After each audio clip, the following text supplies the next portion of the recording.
So I don't know why it's true, but I know it's true that when there's big movements in the dollar, it tends to upset people, particularly people in America. And more so when the big movement is weakness in the dollar than when it's strength in the dollar. You really shouldn't worry about this too much. In the intermediate to longer term, it really doesn't have any real impact at all. In the short term, it can have impact, but it's not fully predictable. It's not even very predictable. If you can predict currency swings, you don't need any advice from me whatsoever. But let me just say that those movements are not the most important movements in the world. And let me just take you to the 35,000 foot level on this. If dollar up or down, either way, made stock market go up or down, then you could say in reverse the other, which is non-dollar currencies up or down, should also reflect that. You follow the logic there? If dollar movement predicted the direction of the market, then the exact reverse of dollar movement, non-dollar currencies aggregated, should also. They should show the reverse. But in fact, it's true, and has always been true, that US and foreign markets are positively correlated, and fairly highly so. Obviously, some countries more so than others, developed world more than less developed world, but country stock markets around the world tend to go up together, tend to go down together. The differences are which ones lead, which ones lag.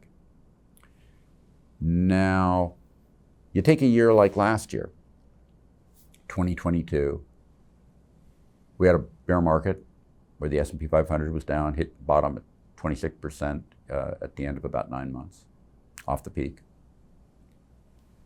What I refer to as a cub bear market, kind of a baby bear market, not a very big bear market. But the dollar last year was very, very strong. Most Americans never notice that as that happens. If you're, let's say, in Europe, or if you're in Japan in yen, or if you're in pound sterling, your currency was very weak compared to the dollar last year. And the effect of that offsetting is those places didn't really feel the full bear market that Americans felt. They fell, but it felt to them more like a correction than a full-scale bear market. Now, obviously, within Euroland, some individual countries fell more than other countries. I'm talking about Euroland as a block. In the same way, this year, 2023, that's largely reversed, and the dollar's been weak and those other currencies have been relatively stronger. It makes the exact reverse effect happen in the stock market in our feeling. But it doesn't stop the fact that last year, the market's falling in all of those places. This year, the market's rising in all of those places. Over time, it tends to equal out. How do I know it tends to equal out over time? Let me just take you back as long as we can take you back. And this is a game that anybody can play. You can do this. You can do this lots of ways, but I'm just going to give you a real simple one. You go on the internet. Everybody these days goes on the internet. Almost an addiction. You go on the internet, you go to the CNBC website. At the top of the CNBC website, you can click on to things like bonds, and then you can look at various countries and see the history of the price movement of bonds and interest rates. You can look at stock markets that way. But one thing you can do also is look at foreign currency that way. You can look at the dollar versus pound sterling, dollar versus euro, dollar versus yen, dollar versus Canadian dollar, dollar versus Aussie dollar. And you can take those back as far as they go. Well, that's not quite true. You can take them back about 40 years. Now, I'm going to tell you something most people just don't want to get. If you look at that you can't take the euro back 40 years because the euro only started in 1999, but it can take back to 1999 is good enough, right? If you actually look at those very long periods, you'll see that the dollar compared to any of those currencies isn't very different than it was 40 years ago. Wild swings briefly.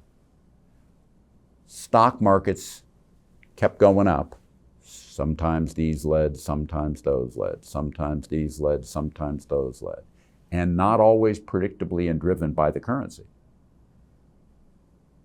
But over the longer term, the currency's leveled out.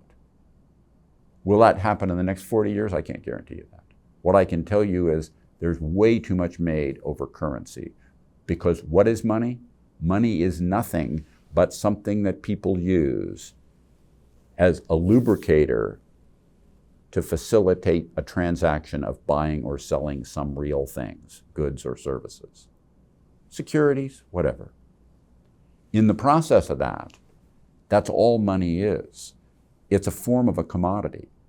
In that regard, when one gets a little crazy because of sentiment, people think this economy is doing better than that economy, this country or this region raises its interest rates, that one hasn't, money wants to flow to the higher rates, that pushes up the currency in that country.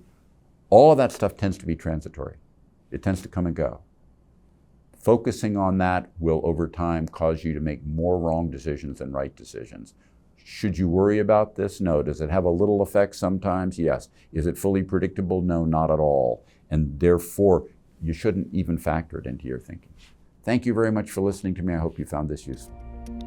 Subscribe to the Fisher Investment YouTube channel if you like what you've seen. Click the bell to be notified as soon as we publish new videos.